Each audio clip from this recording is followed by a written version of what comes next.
សួស្តីបងបងជាណាព្យាបាលបងអូនឈ្មោះអីដែរបង ឈ្មោះចន្ទហាសុភរតនាតអូ អូខេបងគាត់រៀនថ្នាក់អីនៅសាលា AA គាត់រៀនខាង Channel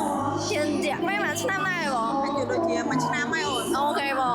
ងមានអារម្មណ៍មិនដែរចំពោះការហ្វមបងអូនថ្ងៃហ្នឹង ថ្ងៃនេះគាត់សម្ដែងបានល្អគាត់រីកចម្រើនច្រើនចាក្នុងការលេង Channel ហើយគាត់អាចមើលខ្ទង់ភ្លេងខ្ទង់អីចឹងណាគាត់ក្លាហាន តែហានជាងមុនដែរបង ក្លាហានជាងមុនហើយក្លាហានហើយនេះចង់និយាយថាគាត់ចូលចិត្តលេងចឹង ចា លេងតន្ត្រី អូខេបង ពេលតនីចឹងណា ចាបង ចាក្រៅពីការសិក្សាអាចឲ្យកូនមករៀនល្អ ចាបង រួចតន្ត្រីធ្វើឲ្យក្មេងៗគាត់ចង់អារម្មណ៍បានល្អ អូ